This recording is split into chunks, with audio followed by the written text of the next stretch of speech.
मोनिका जी, महाराज जी आपके चरणों में कोटि कोटि प्रणाम। महाराज जी, कोई भी टेंशन जल्दी से दिमाग से नहीं निकलती, बहुत कोशिश करती हूँ, इसके लिए महाराज जी मुझे क्या करना होगा? नाम जप। खाली दिमाग तो गंदगी ही तो भरेगी। अगर हमारे दिमाग में भागवतिक चिंतन है, परमात्मा चिंतन है, तो हम उसको 2 मिनट में डिलीट कर देंगे। नहीं तो जीवन भर आदमी जिसने गलत कभी बोला और सामने पड़ेगा तो जीवन भर कोई कोई द्वेष बनाए रहते हैं। विवेक तो वही कि एक क्षण में द्वेष को नष्ट कर दो और आनंद पूर्वक भगवत चिंतन में लगो। अगर भगवत चिंतन नहीं तो दूसरा कोई उपाय नहीं, आप ये पक्की बात समझ लो। अध्यात्म के बिना आप इन निगेटिव भावों को रौंद नहीं सकते। आप इनको रौंदने के लिए जब नाम जप करोगे तभी। कितना भी कोई भी भारी से भारी विपत्ति, भारी से भारी समस्या, भारी से भारी निगेटिव चिंतन हम नष्ट कर सकते हैं भगवान के चिंतन के द्वारा। ध्येय मापदी, जिन चरणों का ध्यान मात्र आपदा का नाश कर देता है। हरि स्मृति सर्व विपद विमोक्षणम, भगवान का स्मरण समस्त विपत्तियों का नाश कर देता है। और जब नाम जप करते हैं तो विवेक जागृत होता है। विवेक 1 मिनट में हटा देता है। नहीं तो उसी का चिंतन, इसने क्यों कहा, कैसे कहा, अरे फिर दूसरा, फिर तीसरा, वही इतना चिंतन करते करते फिर वो डिप्रेशन में पहुंच जाता है। ये ओवर थिंकिंग रोकने के लिए नाम जप अत्यंत आवश्यक है। इस लोक और परलोक में आनंदित रहने के लिए, दिमाग शांत और शीतल रखने के लिए हमें भगवान का चिंतन चाहे वो राम जपो, कृष्ण जपो, हरि जपो, जो नाम जपो, बिना नाम जप किए तब लग कुशल न जीव कहूँ, सपने हूँ मन विश्राम, जब लग भजत न राम कहूँ, शोक धाम तज काम। ये शोक का धाम है संसार। कामनाओं का जाल बिछा हुआ, एक बात पूरी हुई 2 खड़ी हो गई, 2 पूरी हुई 4 खड़ी हो गई, और बार बार उसी का चिंतन करते हुए हमारा जीवन व्यर्थ चला जा रहा है। हम आनंद को तो जान ही नहीं पा रहे। आनंद किसे? हम समझ रहे हैं कामनाओं की पूर्ति से आनंद है, और कामनाओं की पूर्ति से तो और चिंता शोक बढ़ता चला जा रहा है। तो आनंद का मार्ग अध्यात्म है। हम नाम जप करते हुए सब काम करें। नाम जप करते हुए, नाम जप में इतनी प्रवीणता है, जैसे आपने हमें गाली दिया, आपने हमारी निंदा की, आपने हमें अपमानित किया, तुरंत विवेक उठेगा। नहीं नहीं, इसके भी हृदय में तो भगवान है। मेरे किसी पाप कर्म का दंड मुझे भुगताया जा रहा है। ये बेचारा तो निर्दोष है, इसको तो निमित्त बनाया जा रहा है। बड़े कृपालु भगवान, जो हमारे किए हुए कर्म का हमको दंड देकर पवित्र कर रहे हो। उससे मतलबे नहीं है, उससे मतलबे नहीं है।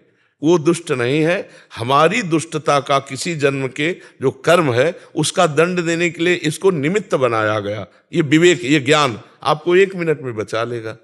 दूसरी बात, इतनी नाम जप से क्षमता आ जाती है कि जैसे अपने हाथ से अपने चोट लग जाए, किसको आप गाली दोगे? अपने हाथ से चोट नहीं लग जाती, अपने किसको गाली दोगे? अपने दांत से जबान कट जाए, किसको गाली दोगे? ऐसे ही सब में आत्मस्वरूप भगवान का दर्शन कर रहा है, तो दुनिया के द्वारा किए हुए प्रहार को ऐसे ही समझ रहा है जैसे अपने हाथ से अपने को दंड में। वो किसी को दोषी नहीं समझता। सब में भगवत भाव। उमा दे राम चरण रत, विगत काम मद को, निज प्रभु में देखें जगत, केसन करें विरोध। तो बिना भगवान के चिंतन के इस समस्या का समाधान नहीं हो सकता। जब तक सर्वत्र समबुद्धि नहीं आएगी, ज्ञान नहीं जागृत होगा, तब तक ये जलन शांत नहीं होगी। द्वेष करने वाले पर भी हम रोष ना करें, ये अध्यात्म है, तो हम जीत जाएंगे। नहीं, कितना प्रपंच, जरा दिमाग को आप अपने खुद देखिए, कितना प्रपंच भरा हुआ है। उसको साफ करने के लिए हमारे पास नाम है, राधा राधा राधा राधा। आप खुद देखना, आप कितने गंभीर हो जाएंगे, आपको कितना आनंद आने लगेगा, आप में एक मस्ती आ जाएगी। आप खुद देखिएगा। नाम ही एक उपाय है। किसका प्रश्न था? हाँ, नाम नहीं जप करोगी तो फिर इसको नहीं हटा पाओगी। यही तो दंड है, यही दंड है। अरे देखो, यही बुद्धि अपने आप जहर खवा देती है। अपने हाथ से आदमी जहर खाता है, अपने हाथ से फांसी लगा लेता है, अपने हाथ से शूट कर देता है। ये वही बुद्धि है जो भगवान से विमुख हुई, संसार में सुख खोजने गई, और जब उसको कुछ नहीं मिला, धोखा मिला, या उसका निर्णय ठीक नहीं हो पा रहा, तो सोचता है यार अपने को ही खत्म कर दो। ये है बुद्धि। ये देखो ना, कितनी घटनाएं ऐसी घटती हैं। तो इसलिए हमें लगता है सबको नाम जपना चाहिए। गंदा भोजन छोड़ो, गंदा पेय पदार्थ छोड़ो, गंदे आचरण छोड़ो, नहीं तो तुम्हारी दुर्गति हो जाएगी। आज हंस लो हमारी बात पे, girlfriend boyfriend live in relation, आज हंस लो हमारी बात पे कि बाबा जी ऐसी बात करते हैं, ये क्या जाने। समय आएगा ना, तब तुम देखना, हमारी बात को याद करना कि तुम्हारा जीवन कहाँ पहुंच गया है, कितने संकट में पहुंच गया है। सच्चे मानो सबको नाम जप करना चाहिए, गलत भोजन छोड़ना चाहिए, गंदा पेय पदार्थ छोड़ना चाहिए, गंदे बच्चों का संग छोड़ना चाहिए, तभी जीवन उन्नतिशील होगा। जो 20 वर्ष के पहले ही ब्रह्मचर्य खो देता है वो गृहस्थी लायक नहीं रहता। समय आने पर देख लेना, एक अच्छा सदगृहस्थ जीवन निर्वाह नहीं कर पाएगा वो। तो आज हमारी समाज बिगड़ती चली जा रही, खान पान बिगड़ते चले जा रहे हैं। बच्चों को देखो ना, जब बच्चों की पसंद बोले चाउमीन, क्या कहते हैं, हाँ नूडल पिज्जा, ये पसंद है। तो हम अच्छा पदार्थ जैसे रोटी दाल चावल सब्जी, ये शुद्ध जो घर के, ये पसंद नहीं आते। बहुत संभल करके भोजन, बहुत देखो, जैसा खाओ अन्न वैसा बने मन, जैसा पियो पानी वैसी बने वाणी, जैसा करोगे संग वैसा चढ़ेगा रंग। तो आज हमारा संग भी गड़बड़, मोबाइल जो चाहो देख लो, और मोबाइल में तो पूरा संसार है, जिस जो चाहो सर्च करो देख लो। और खान पान तो देख ही रहे हैं, पवित्र हो रहा है। और पान की तो पूछो मत, पीने के लिए तो मतलब नए नए बच्चे, छोटे छोटे बच्चे सब अपेय पदार्थ पीने लगे। हाँ, तो इनसे बचे तो ठीक है, नहीं तो बुद्धि निगेटिव ही चिंतन कराएगी। तो हमें लगता है कि आप नाम जप कीजिए, पवित्र भोजन कीजिए, तो इससे आप देखना फिर आपका निगेटिव भाव शांत करने के लिए विवेक जागृत हो जाएगा, वो तत्काल शांत कर देगा जी। ब्रिगेडियर अवरेंद्र प्रताप सिंह जी। महाराज जी राधे राधे। महाराज जी, मेरा पूरा परिवार कई पीढ़ियों से श्री हरिदास स्वामी परंपरा से जुड़ा है। मैंने भी 7-8 साल में ही गुरु मंत्र ले लिया था और उसका आज तक निरंतर जप करने का प्रयास कर रहा हूँ। महाराज जी, नौकरी के दौरान कई बार विपरीत और जोखिम परिस्थितियां आई, बिहारी जी की कृपा का अनुभव हुआ। महाराज जी, मेरी तार्किक बुद्धि होने के कारण मुझे भक्ति में काफ़ी चीज़ों के जवाब नहीं मिले, इसलिए, और साथ ही आडंबर और पैसे की चमक में मतलब अध्यात्म और निराकार स्वरूप की आकर्षित हो गया मैं। और अब हर रोज ब्रह्म मुहूर्त में निराकार स्वरूप का ध्यान कर रहा हूँ। और कई बार पहले बताओ, निराकार का ध्यान होता है? लाइट को देख रहे होते हो आप शुरू। ध्यान का विषय जो है ना, सब ध्यान मिट जाए, जो बचे उसे ज्ञान का ध्यान कहते हैं, आत्मस्वरूप का। सब ध्यान मिटा दो, जब आप बैठो तब कुछ ध्यान नहीं आना चाहिए। वो अगर प्रकाश स्वरूप है तो अंधकार कौन है? जब वही परमात्मा सब रूपों में है तो प्रकाश स्वरूप है, तो अंधकार भी स्वरूप उसी का है। जड़ स्वरूप है तो चैतन्य स्वरूप उसी का है, वो सर्वस्व है। अगर हम प्रकाश का ध्यान करें तो अंधकार भी वही परमात्मा है, वो सब रूपों में है। तो हमको चाहिए कि इन सब रूपों का पहले ध्यान हटावें, न प्रकाश, न अंधकार, न स्थूल, न सूक्ष्म, न कारण। और जब ये ध्यान शांत हो जाता है तो जो बचता है वो आत्मस्वरूप होता है। अन्वय व्यतिरेक 2 पद्धतियां हैं। पहले हमें व्यतिरेक पद्धति लगानी पड़ेगी शास्त्रीय, कि ब्रह्म सत्यम जगन मिथ्या, कुछ नहीं है, कुछ नहीं है। पहले इनको हम हटाएं, पहले सब ध्यान हटावें। तो हाँ, पहले आप ध्यान हटाओ। क्या आपका ध्यान शून्य में आ गया? जी महाराज, कई बार आता है और अच्छा। इस समय कोई भी चिंतन नहीं हो रहा है, ना प्रकाश, ना अंधकार, ना स्थूल, ना सूक्ष्म, न कारण। जैसे गाढ़ निद्रा, गाढ़ निद्रा में आप होते हैं क्या?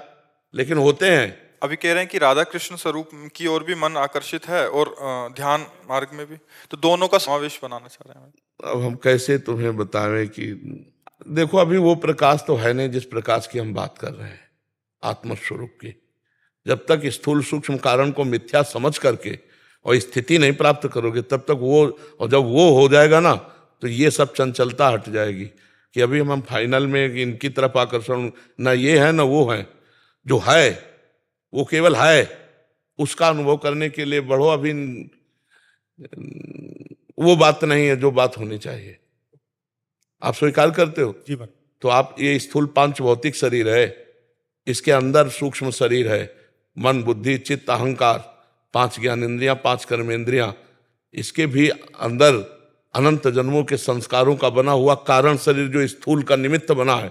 इन तीनों को विध्वंस किए बिना अपने चिंतन में, इनका बिल्कुल विध्वंस, इनसे बिल्कुल संबंध खत्म, साक्षी, तो जो बचता है वो है आत्मस्वरूप है। अभी ना तो उस है का अनुभव है और ना श्यामा प्यारी कुंज बिहारी का अनुभव है। तो हमें लगता है बीच में समय बर्बाद मत करो, वही महाराज वही हो रहा है। मैं सोच रहा हूँ कि कहीं फंस रहा हूँ बीच में मैं। नहीं तो जब आप इतने बड़े महापुरुष श्री स्वामी हरिदास जी से जुड़े थे तो आपको वहीं जुड़े रहना चाहिए। महाराज मेरे भी गुरु का यही कहना है। मैं बालक दास जी तो नहीं रहे अभी, लेकिन अभी जो प्रेजेंट गुरु हैं जी तो उनका भी यही कहना है कि उनने अपना दिया है, लेकिन मैं आपसे थोड़ा सा उसमें लाइट चाह रहा था। मतलब इनको अभी थोड़ा सा द्वंद्व है कि ये बीच में वैसे हो गए थे कि निराकार स्वरूप का ध्यान, और अभी फिर से इधर आना चाहते हैं। क्या करें? निराकार स्वरूप हमें है, हमने जो आकार पकड़ा वही आकार पकड़ लिया। कर्मा के अनुसार मनुष्य शरीर बना, हम मनुष्य पुरुष मान रहे हैं अपने को, स्त्री मान रहे हैं अपने को। हमारा क्या स्वरूप है आप बताओ, क्या स्वरूप है? आपको कितने साल हो गए इस शरीर में रहते? 61 साल हो गए होंगे। 61 साल में 1 मिनट अपने से मिले हो तो हमें बताना।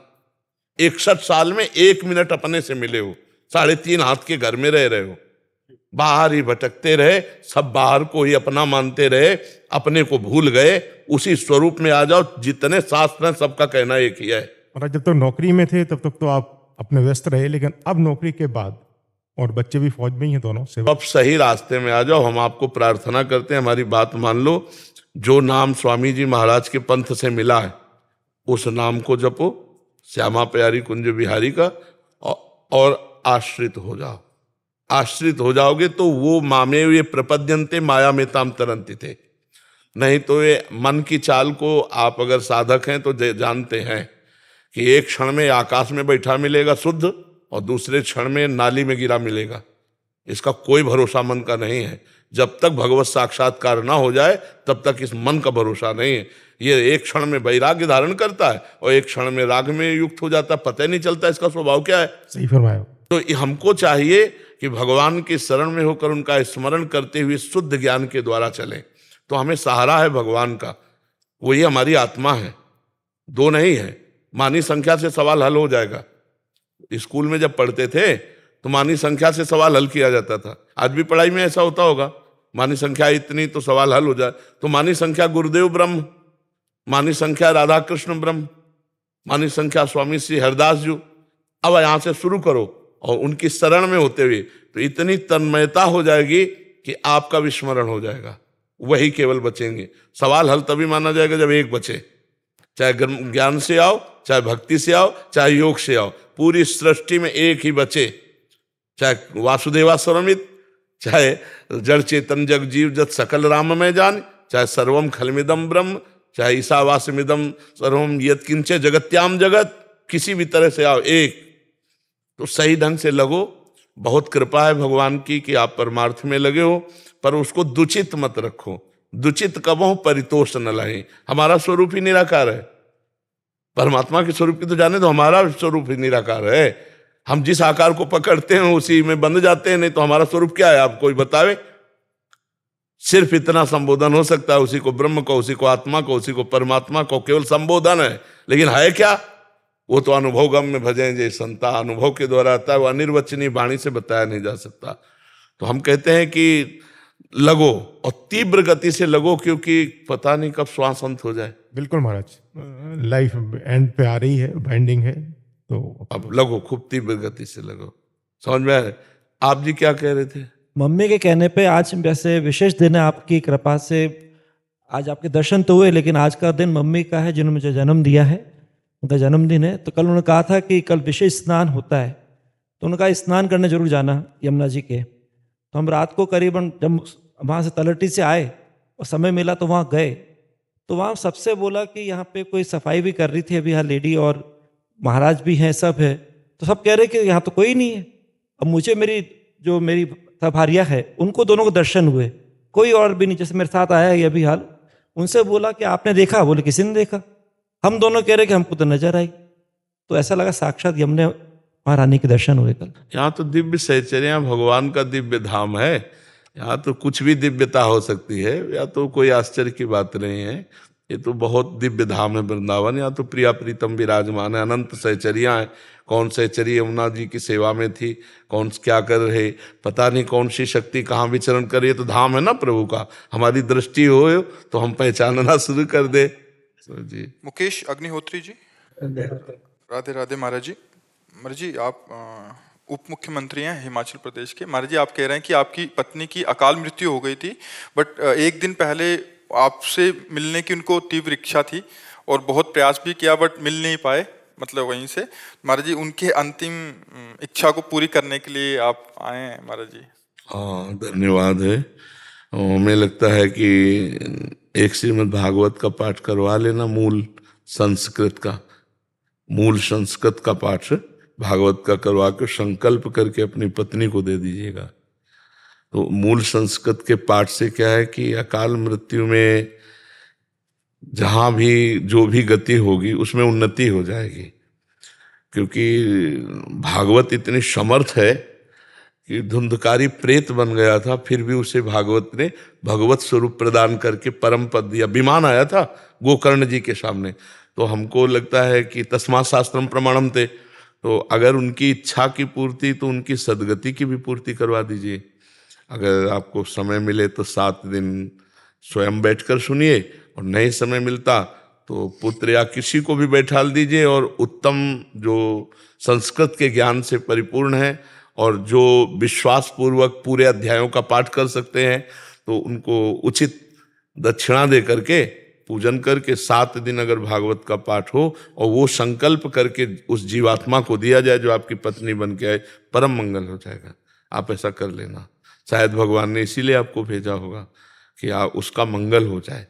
हाँ, जीव का मंगल होना, भगवान की लीला कथा और भगवान के भक्त, यही है जहाँ से मंगल होता है।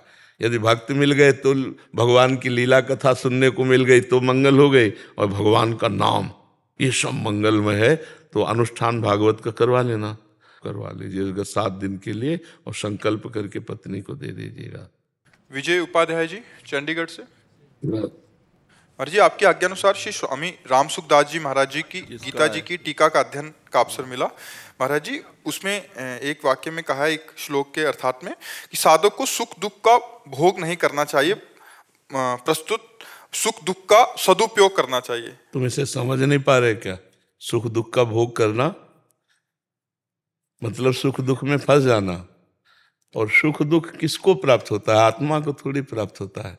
ये अंतःकरण धर्म से है, ये मन को है। अगर सुख का भोग करोगे, दुख का भोग करोगे, तो इसी में फंसे रहोगे। सुख दुख से परे जो सच्चिदानंद परमेश्वर है, उसके सुख को तो पा ही नहीं पाओगे। सुख दुख 2 कर्मों के फल से आता है। पुण्य फल से सुख आता है, पाप का जो फल आता है वो दुख आता है। तो हम केवल इतना ही भोगने के लिए पैदा हुए हैं क्या? हम कोई पशु थोड़ी हैं। पशु सुख दुख केवल भोगता है। हमारे पास सुख आएगा तो हम 4 को बांट देंगे, और दुख आएगा तो गंभीर होकर के नाम स्मरण करते हुए उस पर विजय प्राप्त करेंगे। जो दुख भोगने का मतलब है उसमें लीन हो जाना। जैसे कोई पराजित हो जाता है इतना दुख में कि वो अपने शरीर को भी नष्ट करने की सोच लेता है, वो दुख का भोग करने लगा। सुख आया, इतना फूल गए, नाच रहे हैं, इतना उद्दंडता कर रहे हैं, नहीं, गंभीर रहो। सुख आया है, 4 को बांट के खाओ। दुख आया है, नाम जप करते हुए गंभीर होकर उसको पार कर जाओ। जैसे दिन है तो रात आएगी, फूलो मत। रात है तो निराश मत हो, दिन आएगा। ऐसे ही सुख दुख का चक्र चल रहा है, और आप चक्र से मुक्त होना चाहते हैं तो सुख दुख का भोग मत करो, परमात्मा स्वरूप में चित्त को लगाओ। अगर सुख दुख का भोग करोगे तो परमात्मा का चिंतन हो ही नहीं पाएगा। तो हम सुख में अगर फूलेंगे तो प्रभु को भूल जाएंगे, अभिमान आ जाएगा। मैं धनी, मैं विद्वान, मैं अमुक अमुक अमुक, नष्ट हो जाएगा। दुख में अगर हम डूबे तो प्रभु को भूल जाएंगे, हम अपने को बड़ा हे समझकर अपने जीवन को बर्बाद कर लेंगे। सुख और दुख दोनों से हम साक्षी भाव से देखें उसको। सुख आया बांट देते हैं और आनंद मगन रहते हैं, और दुख आया तो आनंद स्वरूप परमात्मा में चित्त लगाकर उसे भोग लेते हैं। देखो, कहीं आपको जलाया जाए, कष्ट दिया जाए तो आपको अच्छा लगेगा क्या? नहीं लगेगा ना। लेकिन जिन महापुरुषों ने सुख दुख का त्याग कर दिया, वो कह रहे हैं, तेरा किया मीठा लागे, हरि नाम पदारथ नानक मांगे। श्री गुरु अर्जन देव जी के वचन है। तपते हुए तवे पे बैठा दिए गए, ऊपर से तप्त बालू डाली जा रही, और वैसे मुस्कुरा रहे हैं जैसे फूलों की वर्षा उनके ऊपर हो रही हो। तेरा किया मीठा ला। अब आप सोचो, परमात्मानंद में जो मगन है तो इतना बड़ा दुख कि सोचकर हृदय कांप जाता है। लाल लोहे का तवा उस पर बैठाल के ऊपर से तप्त बालू डाली जाए और कितने कितने कष्ट दे खौलते हुए उसमें, लेकिन मुस्कुराहट उनके रहे, क्योंकि परमेश्वर के सुख में, परमात्मा सुख में वाहे गुरु वाहे गुरु वाहे गुरु, बस इतना ही तेरा किया मीठा। मतलब कैसी स्थिति है महापुरुषों की, कैसी स्थिति है। यहाँ थोड़ी प्रतिकूलता मिले तो भक्ति में संशय होने लगता है। तो इसलिए वहाँ जो सिद्धांत वर्णन हुआ कि सुख दुख में मत फंसो, इसके ऊपर उठो, परमेश्वर की प्राप्ति के लिए, अखंड प्रसन्नता के लिए, भगवदानंद के लिए, ये सुख दुख के ऊपर उठो। ये सुख दुख पाप पुण्य का फल है और हम आत्मस्वरूप हैं, हमें भगवदानंद चाहिए जो हमारा स्वरूप है, तो हमें आगे बढ़ना होगा। गौरव सिंह जी वाराणसी से। महाराज जी। जी दंडवत महाराज जी। महाराज जी, क्या संत महात्मा व गुरु जी की सेवा के द्वारा सरलता अर्थात सुगमता से आत्म साक्षात्कार हो सकता है, या केवल नाम जप व इष्ट के ध्यान के द्वारा ही आत्म साक्षात्कार हो सकता है? दोनों में से सुगम पथ ये दो हैं ही नहीं। गुरु अगर अपनी सेवा में, शरीर सेवा में लगे हैं तो हमें फिर अन्य कोई साधन की तरफ देखना नहीं है।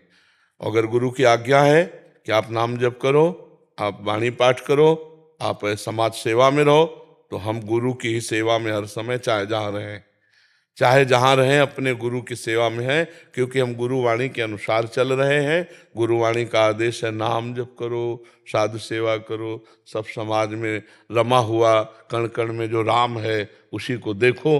तो हम गुरु की ही तो सेवा कर रहे हैं, हम अपने गुरु की ही तो आज्ञा का पालन कर रहे हैं।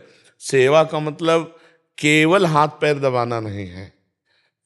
सेवा का मतलब है गुरु के वचन। अगर वो कह रहे हैं कि हमारे हाथ पैर दबाओ, तो फिर हमें और कोई भजन की जरूरत नहीं, उस समय हम उनकी आज्ञा पे तत्पर हैं। अगर वो कह रहे हैं जाओ दूर गेट पे खड़े हो जाओ, वहाँ तो हम खड़े हैं, तो हम गुरु की सेवा में खड़े हैं। जाओ पादुका सबकी साफ करो, तो हम बिल्कुल गुरु की पादुका साफ कर रहे हैं, गुरु सेवा में है। ऐसा जो भाव रखता है वो गुरु सेवक कहलाता है। पूरा विश्व हमारे गुरु का है, और जहाँ हमें सेवा दे दी, जैसे हम अपने परिवार की सेवा करते, तो हम गुरु की सेवा कर रहे हैं, उनकी आज्ञा के अनुसार चले। कुछ लोगों ने ऐसा केवल समझा कि उनके कपड़े धो देना, उनके पैर दबा देना, उनको रोटी खिला देना, यही सेवा है। हम कह रहे हैं ये सेवा का एक अंग है। अगर आप गुरु की आज्ञा ना मानो और गुरु के पैर दबाओ, तो इससे गुरु प्रसन्न नहीं होंगे। वो जो कह रहे हैं वो बात मानो, बस उनकी आज्ञा। हम तो इतना समझा है कि आज्ञा अपने साहब की पालन करें, इससे बड़ी कोई सेवा नहीं। अगर साहब दूर देश में हमको रखते हैं तो भी हमारे पास ही साहब हैं, और अगर साहब के नज़दीक है और उनकी आज्ञा को उल्लंघन करते तो बहुत दूर हो, साहब को नहीं पहचान पाओगे, अपने प्रभु को नहीं पहचान पाओगे। समझ पाए बच्चा? सरलता पूर्वक भगवत प्राप्ति होती है आज्ञा समन सुसाहिब सेवा। अब जो ही कहें करें हम सोई, आयस लिए चले निज दासी, मन क्रम वचन त्रिशुद्ध सकल मत हम श्री हित हरिवंश उपासी। हमारी वाणी जी में कि जो हमारे गुरुदेव आज्ञा करते हैं बस उसी के अनुसार हम चलते हैं, हम उनकी दास हैं। उनकी आज्ञा के बिना हम मन वचन कर्म से कुछ भी नहीं कर सकते। हम मन से वही सोचेंगे जो गुरु आज्ञा है, वाणी से वही बोलेंगे जो गुरु आज्ञा है, शरीर से वही करेंगे जो गुरु आज्ञा है। हो गया, वो परमेश्वर को प्राप्त हो जाएगा, परमात्मा को प्राप्त हो जाएगा। गुरु चरण रज क्या है? उनकी दासता। उनकी दासता क्या है? उनके वचन जो उन्होंने आज्ञा करी, ये बात समझना होगा। जैसे अपने यहाँ गुरुजनों ने कहा ग्रंथ साहब को ही गुरु माना जाए, तो ऐसे ही जितने हमारे गुरुदेव हैं उनकी वाणी ही हमारा मार्गदर्शन है, वही हमारी गुरु सेवा है। अगर ये बात ना मानी तो मुझे लगता है इन सब बाहरी बातों से वो बात नहीं आती जो आनी चाहिए। गुरु वही है जो सब में परमात्मा को देखता है, सब में परमात्मा को देखता है। देखो ना, मारने वालों में भी वो अपने प्रभु को देख रहे हैं। आपको बात माननी पड़ेगी, आपको चलना पड़ेगा, आपको भजन करना पड़ेगा, गंदी बातें छोड़नी पड़ेंगी, गंदा भोजन छोड़ना पड़ेगा, अच्छे आचरण में आओगे तब बात बनेगी। तब कहा जाता है गुरु कृपा, वाहे गुरु बहुत कृपा। हम श्रद्धा और विश्वास का ये व्यवहार दिखाते हैं। असली बात है गुरु की बात मानना। एक बार एक गुरु जी के शरीर में बहुत दर्द था, तो शिष्य से कहा बेटा पैर से चढ़ के दबा दो। तो उन्होंने कहा अरे गुरु जी हम ऐसा कैसे कर सकते हैं, हम कभी नहीं कर सकते। भला तुम्हारे लात मार सकते हैं? बोले जवान में लात मार दिया, शरीर में मारने में क्या था? जब आज्ञा पे लात मार दिया, शरीर पे क्या था? अच्छा, दूसरी बात, शिष्य का शरीर समर्पित है गुरु को। अगर गुरु जी कह रहे हैं पैर से चढ़ के दबा दो, तुरंत चढ़ जाते हैं हम, उनको सुख मिलेगा। उनको सुख मिले तो उनका जीवन है, उनके लिए जीवन है। पर ये बात समझना थोड़ा कठिन होता है। तो हमें लगता है कि गुरु आज्ञा का पालन करे, यही गुरु सेवा, इससे बढ़कर और कोई सेवा नहीं है। जरूरत है गुरु को, आज्ञा कर देते हैं कि हमारे चरण दबाओ तो दबा देते हैं, नहीं तो जो हुक्म है उसके अनुसार हम चलते हैं। हमारा जीवन गुरु आज्ञा पे है तो हम गुरु सेवा में हैं। समझ पाए बच्चा? अनिल कुमार तिवारी जी। श्री हरिवंश महाराज जी। महाराज जी, प्रकृति राज्य के विकारों में मन को जाने से कैसे रोकें महाराज जी? परमात्म चिंतन के द्वारा। जब हम, भगवान ने कहा अभ्यास और वैराग्य के द्वारा चंचल मन को स्थिर किया जा सकता है, तो अभ्यास नाम जप का। नाम श्वास दो बिलक चलत हैं, इनको भेद न मोह को भावे, श्वास नाम नाम ही श्वासा नाम, श्वास को भेद मिटावे। अब साइड में विषय चिंतन करता है मन, तो वो करता नहीं है, उसमें जो विषय भरा हुआ वो निकल रहा होता है। जब हम नाम जप कर रहे होते हैं, मंत्र जप कर रहे होते हैं, वो डिलीट हो रहा है, वो नष्ट हो रहा है। हम अधिक से अधिक नाम जप करें, और वैराग्य, जो बाह्य भोग है और जो आंतरिक मन हमें भोग दिखा रहा है, उससे हम बचते रहें। साक्षी भाव से रहे, ना बुरा माने ना अच्छा माने। अच्छा माने तो राग हो जाएगा, बुरा माने तो द्वेष रूपी संस्कार बन जाएगा, दोनों में वो रुक जाएगा। और राग द्वेष नहीं किया तो वो नष्ट होता चला जाएगा। और फिर जब मन निर्मल हो जाएगा तो मन में ही परमात्मा का साक्षात्कार हो जाएगा। मन ही भगवान है। इंद्रियों में मैं मन हूँ, जहाँ निर्मल मन हुआ सो भगवत साक्षात्कार हो गया। निर्मल मन जन सो मोहि पावा, और मोहि कपट छल छिद्र न भावा।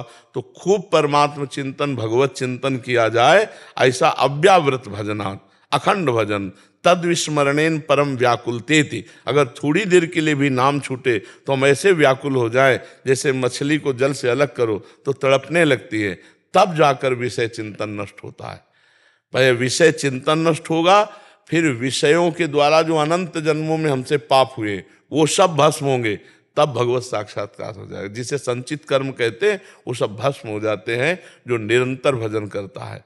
नाम कीर्तन, नाम जप, गुरुवाणी का अपने अनुसरण, जो वाणी है उसका गायन श्रवण, ये सब हृदय के मल का नाश करने वाले हैं।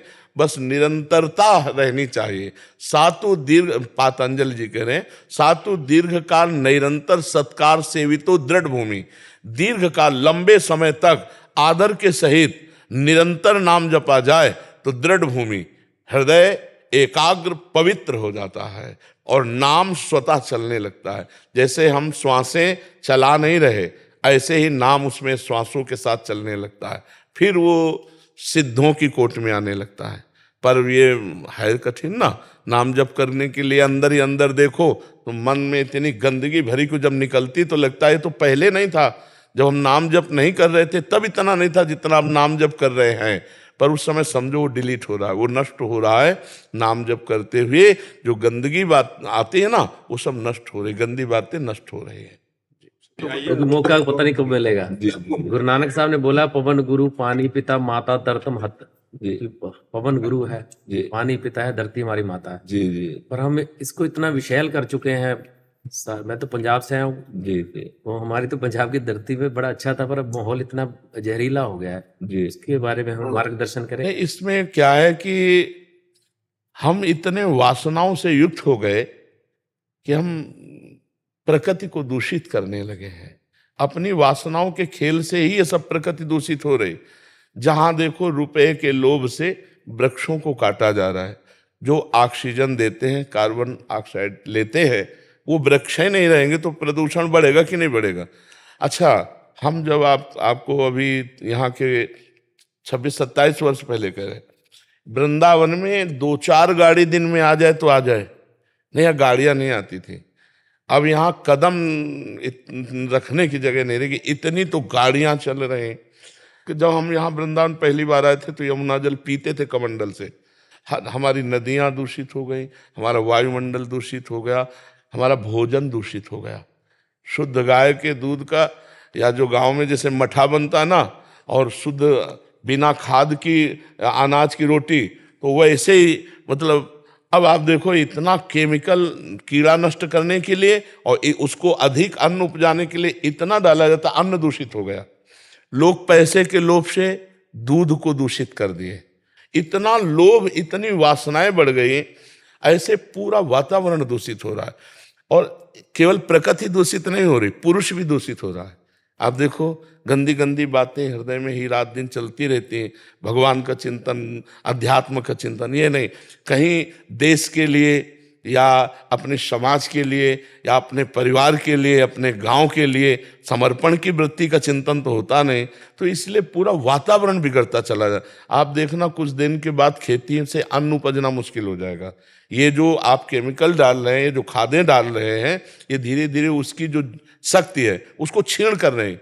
क्योंकि जैसे उपजाऊ भूमि में 15 मन गेहूं होता था, स्वतः गाय का गोबर डालकर ऐसे बनाने, आज 50 मन हो रहा है। तो गेहूं तो बहुत बढ़ रहा है, लेकिन वो शक्तिहीन है, उसमें केमिकल के अन्न का प्रभाव जो है ना वो उससे दूषित हो गया है, और भूमि दूषित होती जा रही।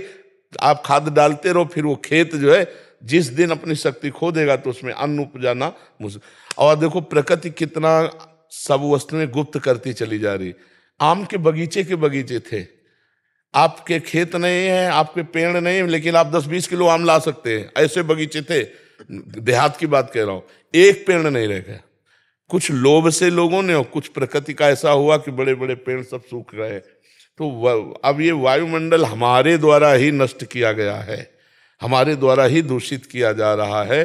अब भगवान बुद्ध सद्बुद्धि दें तो बिना वृक्षों के, आपको हम कह रहे हैं हमारा जीवन अधूरा है, उसी से वर्षा होती, उसी से हमारा जीवन। और अब सब जगह वृक्ष काटे जा रहे हैं, सब जगह ऐसे ऐसे वृक्ष काटे जा रहे हैं, बड़े बड़े जो शुद्ध ऑक्सीजन देते हैं, जैसे पीपल है, वटवृक्ष है, नीम है, ये बहुत आवश्यक वृक्ष हैं, अपने बीच में होने चाहिए। तो अब इसके लिए भगवान ही सद्बुद्धि दे तो हो सकता है, नहीं ऐसे कितना कर सकते हो। बड़े बड़े नाले यमुना जी में गिर रहे हैं, पूरी मतलब आप देख लो तो आपको लगेगा कैसे हमारी नदियां पवित्र हों। जैसे गंगा है, यमुना है, ये तो पावन नदी हैं, और वो स्वभाव में अपने परम पवित्र, इसलिए भक्त लोग आज भी सेवन कर रहे हैं। लेकिन जगह जगह नाले सब उन्हीं में गिर रहे हैं, और बड़े बड़े अनुष्ठान किए गए कि यमुना जी शुद्ध हों। जब तक हम लोग खुद तैयार नहीं होंगे और थोड़ा सहयोग मिले सरकार का, ऐसे सब लोग वृक्ष, एक परिवार का अगर एक वृक्ष लगावे तो हमारी, लेकिन परिवार पूर्वजों के लगे हुए वृक्षों के नगद पैसे मिल रहे हैं, तो कटवा के शराब पी रहे हैं, वृक्ष कहाँ से लगाएंगे। खान पान बिगड़ रहा है, अर्थ लोलुपता बढ़ रही है। तो हम तो भगवान ही से प्रार्थना कर सकते हैं कि हमारे देशवासियों की बुद्धि बदले तो प्रकृति शुद्ध हो। क्यों, और क्या उपाय हो सकता है? नहीं ठीक है जी, आपका हमें शुद्ध बुद्धि मिलेगी। हाँ, हमारी द्वारा जो प्रकृति की इस शोभा को, शांति को, सुख को नष्ट किया जाता है, ये हम ही लोग सुधारें उसको। हम ही लोग सुधारें तभी सुधर पाएगा, और हम लोगों को सुधारेंगे भगवान वही सद्बुद्धि प्रदान करे जी। आनंद कुमार गुप्ता जी। राधा राधा जी गुरुदेव, आपके चरणों में कोटि कोटि प्रणाम। गुरुदेव, हमने आपके प्रवचनों में सुना है कि जो साधक जीवन भर भगवान का नाम लेता है, उसके जीवन के अंत समय में मुख से प्रभु का नाम निकलता है। ये प्रश्न मेरी माता जी से संबंधित है। उनकी आयु 78 वर्ष की हो चुकी है। वे एक धर्म परायण पूजा पाठ ही महिला रही हैं। महाराज जी कह रहे हैं कि उन्होंने सारे ग्रंथों का और धामों का यात्रा किया, ये पाठ किया, वो पाठ किया। महाराज जी अब कह रहे हैं कि अभी उनकी उम्र 78 वर्ष हो गई है, बट उनसे अभी कुछ नहीं बन पा रहा। महाराज जी, वो अगर हम पूछते भी हैं कि आप क्यों नहीं कर रहे, महाराज जी इस समय में उनका सब कुछ छूट गया। महाराज जी पूरी उम्र भर तो किया, बट इस हाँ समय क्या गति होगी? हाँ, एक बात समझो, 2 डिपार्टमेंट है, एक है पुण्य और एक है भगवान का आश्रय लेकर भजन करना। पुण्य आदि की भावना से तीर्थों में जाना, धर्म भावना से पाठ कर लेना, दान पुण्य कर लेना, जल चढ़ा देना, आरती पूजा, एक धर्म है। लेकिन आर्त भाव से भगवान की शरण होकर उनका भजन करना, अगर वो किए होती तो इस समय गाढ़ अवस्था भजन की होती। भगवान के सिवा कुछ नहीं। हम सुबह खड़े होते हैं, उनको जानते हैं, 85 वर्ष की होंगी, रोज दर्शन करने आती। जब 2 बजे रात के आते हैं ना, तो हम खड़े होकर उनको प्रणाम करते हैं, रुक करके उनको प्रणाम। हर समय नाम चल रहा है, 85 वर्ष के। तो क्या हुआ, हम लोग दान पुण्य इनको और या पाठ आदि को या तीर्थ अवगाहन को हम ऐसा मान लेते हैं कि भगवान की बहुत बड़ी भक्ति है। प्राय लोग, अरे बड़े भगत हैं, रोज गंगा नहाने जाते हैं, बड़े भगत हैं, बद्री नारायण होया है। एक गांव की बात, बद्री नारायण गए लेकिन हृदय से कभी नारायण की शरण नहीं हुए, तो उनका शुभ कर्म बनेगा ना कि भजन बनेगा। शुभ कर्म और भजन में अंतर है। फावड़ा चलाना भी भजन हो जाएगा, व्यापार करना भी भजन हो जाएगा, जब हम भगवान की शरण में होकर अंदर से, और हम निरंतर भगवान के नाम में डूबे हैं। तो अभ्यास कहाँ जाएगा? इसी समय के लिए तो है कि मानो हमारी ऐसी स्थिति आ गई कि हम मूर्छा में हो गए, या मृत्यु जनित कष्ट, बहुत दुख है बीमारी में, अब बुद्धि उसमें शिथिल हो रही, तो उसमें नाम चलेगा, क्योंकि जीवन भर नाम जप किया है तो नाम चलेगा। अब जैसे इस तरह के भागवतिक कार्य हैं, इन कार्यों से अगला जन्म मिलेगा और फिर शुद्ध भक्ति का संस्कार आएगा, तब वो भगवान की प्राप्ति होती है। या अंतिम समय कोई याद दिला दे कि राम राम कहो, राधा राधा कहो, और वो कह भी नहीं पा रहे लेकिन कान में सुनाई दे रहा, तो काम बन जाएगा। अभी आपके ऊपर है। नहीं गुरुजी, हम तो पूरा प्रयास कर रहे हैं, लेकिन अभी उनका ये 6 महीने से ऐसा हुआ है। देखो, अनंत जन्मों के संस्कार भगवान केवल टीवी देखती हैं वो। बहुत बिगड़ गया मामला। वो केवल पुण्य आदि था, वो भगवान की शरणागति नहीं था। अब सोचो, टीवी देखने का मन बुढ़ापे में, अरे जाना है भैया भगवान के यहाँ जाना, तो प्रपंच झूठा, झूठे पे झूठा। टीवी क्या है? झूठे पे झूठा नौटंकी नाटक है कि नहीं है? मतलब फिल्म है, सीरियल है, एकदम झूठा, प्योर झूठा, झूठे पे झूठा। हाँ, तो फिर हमें लगता है कि बुद्धि जो है विपरीत दिशा को जा रही। अब हमारे लिए क्या कर्तव्य उनको रहे? कर्तव्य तो यही कि जैसे उनको किस तरह से समझा के लाए कि अब भगवान से प्रार्थना कीजिए। आप ज्यादा समझाओगे तो आपको डांट सकते हैं। हम बहू बेटे हैं उनके। हाँ, तो डांट भी सकते हैं ना कि तो ज्यादा हमको उनने ही हमको मार्ग दिखाया। हाँ। पूजा पाठ, ये विग्रह पूजन। आपको बताएं, हम लोग बाहरी को भक्ति मान लेते हैं। भक्ति एक अंदर का विषय है। बाहरी क्रिया कुछ ना हो भक्ति जनित, और अंदर से आपका नाम चल रहा है तो आप महान भक्त हैं। बाहरी क्रियाएं हो रही, भजन नहीं। तो इसीलिए भगवान ने एकादश स्कंद में कहा, भागवत में, व्रतांसी यज्ञ छंदांसी तीर्था नियमा यमा यथा वरुंधेत सत्संगा सर्वसंगोपहो हिमाम। मैं व्रत से, तीर्थ यातन से, यज्ञ से, वेदाध्ययन से, गृहस्थी के पुण्य धर्म का, इनसे बस में नहीं होता।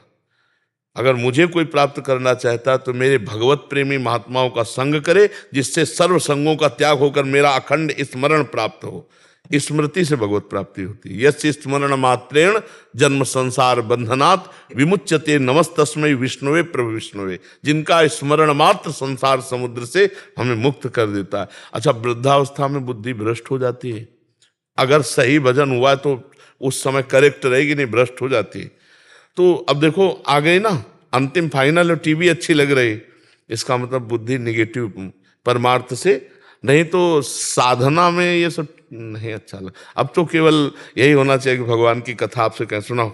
भगवान की कथा सुना रहे, बैठे हैं, नाम जप कर रहे हैं, भगवान की आरती पूजा भोग जो बना, नहीं तो नाम जप कर रहे हैं। नाम जप में तो अगर जीवन भर भजन किया है तो फिर भजन ये माला करी उन्होंने, सब कुछ किया। हम देखो, एक प्रकार की माला ऐसे भी होती है कि माला चल रही और मन कहीं और चल रहा है, बातें हो रही और माला भी चल रही। ये आश्रय की बात कह रहे हो, आश्रित से हाँ सारा काम बनता है।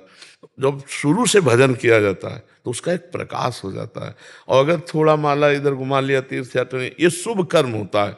तो अशुभ कर्म भी तो है, वो अपना प्रभाव दिखाएंगे। तो अब आपके हाथ में है, आप उनको कथा सुनाओ, जैसे भागवत की है, भक्तमाल की है, नाम सुनो। जब कहें टीवी देखो तो प्रवचन सुनाओ, नाम कीर्तन सुनाओ, और संतों के प्रवचन सुनाओ। टीवी में इधर उधर मत लगाओ। अब जैसे बुरी दशा आने के पहले बुद्धि बदली जाती है, तो अब अंतिम बिगड़ जाए इसलिए माया उनकी बुद्धि को बदल रही है। अब आप ही देख लो, नहीं तो कोई उपाय नहीं। इसीलिए तो जन्म जन्म मुनि जतन कराही, अंतराम कहे आवत नाही।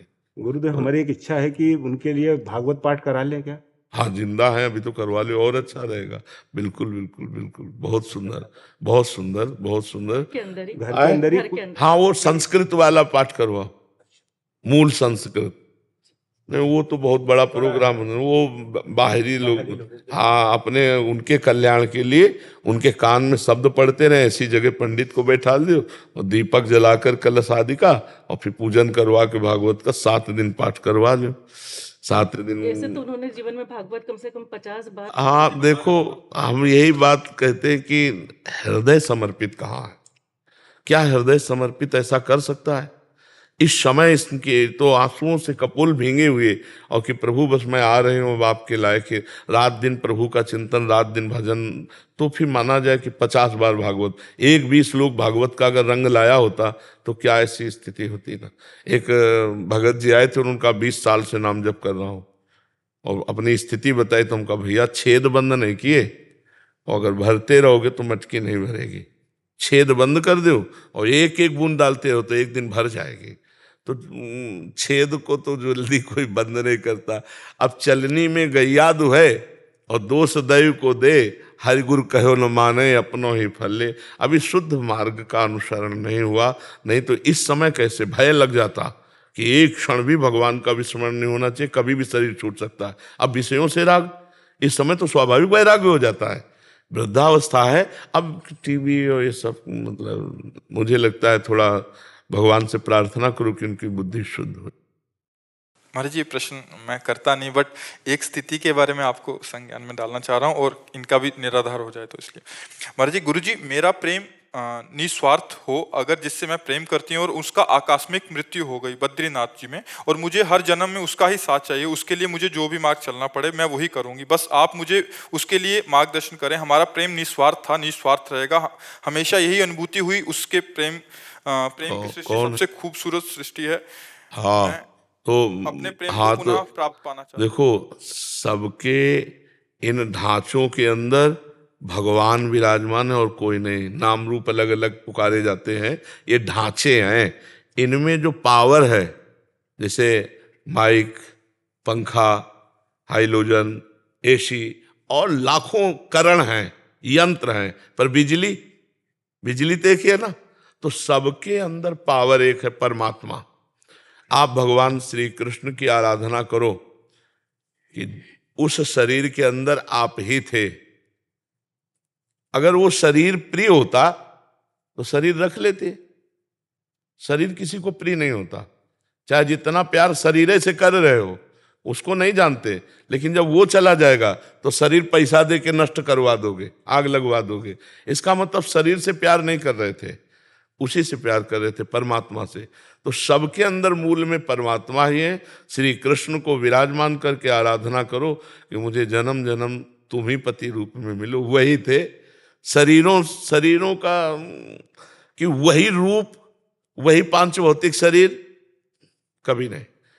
ये हमारे प्रभु का सृष्टि का ढांचा ऐसा बनता है खांचे से कि दोबारा देखने को नहीं मिलेगा। अब बताओ कितने लोग हैं, सबकी आंख और नाक कान और सब अलग अलग पहचाने जाते हैं, और वो असंख्यों लोग और सबका फिंगरप्रिंट अलग ही मिलेगा। यार कितना चमत्कार मेरे प्रभु का है। नहीं तो ये तो नाशवान शरीर है, वही जन्म जन्म मिले, क्योंकि वही अंदर थे तुम्हारे पति के, और वो चले गए तो तुमने कहाँ उसको रखा, कहाँ उसको माना, उसको नष्ट कर दिया ना। तो जो उनके अंदर थे वो प्रभु श्री कृष्ण थे, उनको तुम जानती नहीं, उनको तुम मानती नहीं हो। नहीं, ये प्रश्न न रहता, ये प्रश्न खत्म हो जाता कि मैं हे परम सुंदर सबके अंदर विराजमान श्री कृष्ण, मैं तो जानती नहीं थी कि तुम ही हो। मैं तो उस ढांचे को अपना प्रिय मान रही थी। अब वो समझ में आ गया कि ढांचे के अंदर तुम छुपे थे। आप ढांचे से प्यार नहीं, बाप से प्यार हो। अभी निहाल हो जाओ, अभी मंगल हो जाएगा और जन्म जन्म के लिए उन्हीं को प्राप्त हो जाओगी, उन्हीं के धाम जाओगी। पर तुम्हें अगर ऐसी आकांक्षा हो कि वो पांच भौतिक ढांचा हमें दोबारा मिले, तो असंभव। ये माया का खेल है। एक बार गर्त में गिरा दिया तो दोबारा खाक में मिलने के बाद वो रूप नहीं मिलेगा, वो फिंगरप्रिंट से नहीं मिलेगा। और वो जीवात्मा जो परमात्मा स्वरूप है, वो मिल भी जाए तो तुम्हें किसी भी तरह से प्यार नहीं करेगा। ये केवल ढांचे ढांचे का होता है प्यार। जैसे माता पिता हमारे मर गए, अब वो कहीं ना कहीं तो लीला में है भगवान की, उनको हमारी स्मृति नहीं, केवल स्मृति। जैसे पूर्व जन्म में अपने लोग तो आए ही हैं, हमारा तो जन्म कोई पहली बार थोड़ी हुआ है। पूर्व में जैसे छोटा बच्चा है तो आप माँ जब दुग्ध लगाती है तो पीने लगता है ना, किसने सिखाया? पूर्व का अभ्यास है, ऐसे करो, वो रोने लगेगा, मतलब ये ज्ञान पूर्व का है ना उसको। तो हम लोग पूर्व जन्म से चले आ रहे, अब हमारे पूर्व जन्म के लोग अगर परिवार के मिले भी कहीं तो हम पहचानते हैं क्या? न वो हमें पहचानते हैं, न हम उनको पहचानते हैं। ये मायाकृत मोह छोड़ो, न तुम स्त्री हो न वो पुरुष, तुम दोनों के अंदर परमात्मा विराजमान हो, परमात्मा की आराधना करो और उसी को प्राप्त हो जाओ तो उसी को प्राप्त हो जाओगी जिसको प्राप्त करना चाहती हो। अपने प्रेम का नाम जप कर सकते हैं। मोहांधकार है, भगवान का नाम जप करो। प्रेम तो भगवान से ही करती थी, शरीर से करती होती तो रख लेती ना। हम बार बार तो कह रहे, आपने जाना उस शरीर के अंदर कौन था? तो मान लो ना, फिर क्या है? इन नासवान शरीरों की क्या आकांक्षा करती हो? सच्चिदानंद जो सबके हृदय में विराजमान, वही कृष्ण, वही राम, वही विविध रूप धारण करता। प्यार करो तो इनसे करो, इनकी बन के रहो, जीवन कृतार्थ हो जाएगा। हमारी सलाह हम तुमको, अब ये तो ऐसे कहते हाथ में गुदवा लिया, बोले 7 जन्म का बंधन, 7 जन्म, अगले 5 मिनट में तुम्हारी धज्जियां उड़ के तुम कहां पहुंच जाओगे तुम्हें पता नहीं। काल तुम्हारे अधीन नहीं, तुम काल के अधीन हो।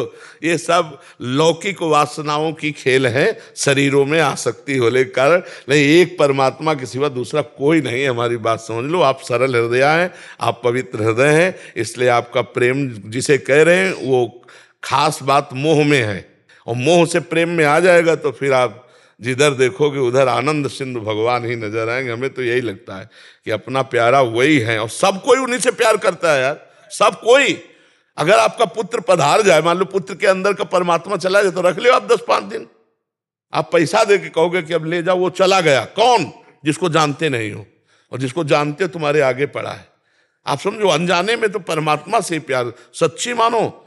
ये जैसे शरीर चल रहा है ना, तो इसमें नाम रूप लेकर लगता है मैं, वो जो मैं अंदर है वो पावर है, पावर। और हम देखो उस पावर के अंश हैं जो सबसे बड़ा है। तो हम सबके अंदर एक बात रहती कि मैं सबसे बड़ा बन जाऊं, नहीं रहती, चाहे जिस डिपार्टमेंट में हो बड़े बने, क्योंकि हम बहुत बड़े के हैं, बहुत बड़े के हैं ना अंश। और दूसरी बात, मरना नहीं चाहता क्योंकि अविनाशी के अंश है। तीसरी बात, दुख नहीं भोगना चाहता, सुख भोगना चाहता क्योंकि सुख सिंधु का अंश है। ये भूलो मत, वही श्री कृष्ण सब रूपों में है, वही बद्री नारायण में अपने स्वरूप में लीन हो गए। अब नारायण की उपासना करो, कृष्ण की उपासना करो। हमारी बात मान लो तो, और ना समझ में आए तो उनकी फोटो रख लो, रोती रहो, मिल जाए तो हमें बता देना। नहीं, आपको बताइए, मान पे चलेंगे। हाँ, अगर आप श्री कृष्ण से ये कहोगी कि वही रूप रख के आ जाओ तो पक्का आ जाएंगे। दूसरी बात ला, और किसी की सामर्थ्य नहीं है। अगर श्री कृष्ण से रो के कहोगे कि नाथ आप बड़े कृपाल हो, आप वही रूप रख के आओ जिससे हमने प्यार किया था, वही रूप रख करके आपके सामने आ जाएंगे, आपसे संभाषण करेंगे। पर इतना भजन हो, सुमिर पवन सुत पावन नामू, अपने बस करी राखे रामू। जब अपने बस कर लोगी तब ये बात आएगी। और इतना करने के लिए ऋषि मुनि पूरी जात की ताकत लगा देते हैं, तो आप भी ताकत लगाइए, ब्रह्मचर्य से रहिए। अगर आप उसको प्यार करते हैं तो हमारी बात मान लो, देख लो निर्वाह करके। ब्रह्मचर्य से रहना, किसी पुरुष का स्पर्श न करना, नाम जप करना, थोड़ा अन्न खाना, और इसके बाद परमात्मा से कहो कि मैं प्यार करती हूं, वही आपको उसी रूप में आना पड़ेगा और पक्का आ जाएगा, पक्का। हम अपने अनुभव की बात कहते हैं। पधारे हुए महापुरुषों के लिए जब प्रबल आकांक्षा की तो भगवान वही रूप रख करके हमसे मिले आकर के। तो इतना साधन जोर का करो कि अब ये आसक्ति है, अब करो आसक्ति के अनुसार, तो फिर समझ में आएगा। अब देखो, केवल बातों से तो समझ में आएगा नहीं, माया पर विजय प्राप्त करके ही मायापति से हम जो चाहे वो प्राप्त कर सकते हैं, ऐसे नहीं। बहुत कठिन है, बहुत कठिन है। हाँ, प्यार का निर्वाह करना है तो वृंदावन में बैठी ब्रह्मचर्य रहना, हम जब कह रहे हैं, और नाम जप करना, और प्रभु ही थे वो, और प्रभु से प्रार्थना करना कि जैसे मंजनू से लैला का, और लैला का मंजनू से था ना, तो मंजनू बहुत व्याकुल एकांत में विह्वल था। लैला धनी घर की थी, तो मंजनू भूखे पागल, तो पूरी बाजार में ऐलान करवा दिया कि मंजनू जहां खड़ा हो जो मांगे उसको खवाया जाए। अब ये जब बात दुकानदारों से पता चली कि लैला का आदेश, तो हजारों मंजनू तैयार हो गए, रबड़ी और जलेबी और सब समोसा खाने वाले हजारों। अब वहां हर दुकानदार जो है लंबा पर्चा पहुंचाता, तो उनका मंजनू तो इतना नहीं खा सकता क्योंकि प्रेम में वो बिकल रहता है। अरे बोले हजारों मंजनू हो गए। तो लैला ने कहा कि मंजनू की पहचान तो ज्यादा मिनट नहीं लगेंगे, बुलाओ, कह दो कल लैला मिलना चाहती है मंजनू से। तो हजारों मंजनू उसके दर्शन के लिए, और असली मंजनू भी आया कि लैला दर्शन। तो एक चाकू रखी और कटोरा रखी और लाइन से मंजनू आए। तो उन्होंने कहा अपने दिल का खून चाहिए मुझे, दो। तो रबड़ी पीने वाले मजनू तो खसक गए जीतले थे खून, भागे हुआ से। और जब असली मजनू आया तो उन्होंने, लैला सामने नहीं थी, लैला का संदेश था कि अगर तुम मजनू हो तो हमें अपने दिल का खून दो। तो ऐसे उठाया और ऐसे सोई पकड़ लिया कि असली मजनू, खून देने वाला तो असली मजनू कोई बिरला ही होता है, रबड़ी रसगुल्ला खाने वाले मजनू तो बहुत होते हैं। परमात्मा के प्रति जो हमारा प्यार है, वो प्यार जो रूप का होगे वो रख के आ जाएंगे, वो हर रूप उन्हीं के हैं। पर इसमें साधना करनी होगी, बिना साधना के नहीं। हाँ, और साधना करना शुरू करोगे तो माया प्रश्न खड़े कर देगी। छोटी मोटी बात है, ब्रह्मचर्य रहना कोई खिलवाड़ है? वो प्रेम में इतनी सामर्थ्य कि आप कर सकते हो, लेकिन उसी के जैसा, उससे अच्छा ऐसा आकर्षण दिया जाएगा। अब लिख लो कागज में, ऐसा आकर्षण दिया जाएगा, चाहे दिमाग में लिख लो, कि आपको लगेगा मेरी साधना का फल मिल गया। फिर वो बात नहीं बनेगी। जैसे भगवान शंकर के प्रति पार्वती जी तपस्या कर रही थी, तो सप्त ऋषि आकर बोले, अरे तो किसके लिए तपस्या कर रहे हो? मुंडों की माला, चिता की भस्म, जटाजूट। भगवान विष्णु जिनके दिव्य पार्षद ऐसे ब्याह करवाएंगे, छोड़ो तपस्या। तब जानते उन्होंने क्या कहा था? कोटि जन्म लग रगर हमारी, बरौ शंभुनता रहूं कुमारी। करोड़ जन्मों तक तपस्या करूंगी और हर जन्म में यही मांगूंगी कि भगवान शंकर हमारे पति हों, मुझे कुछ। ये बात ये जिंदगी में रखोगी तब पास हो पाओगी। पर हम आपके भाव को और आपके प्रेम को दंडवत करते हैं कि हाँ, बस आप अपने प्रेम को थोड़ा मोड़ दीजिए, मोह से हटाकर प्रेम में ले आइए। वो श्री कृष्ण हैं, श्री कृष्ण ही थे, श्री कृष्ण ही रहेंगे, तभी बात समझ पाओगे आप। राधा राधा राधा राधा राधा राधा राधा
राधा राधा राधा राधा राधा श्री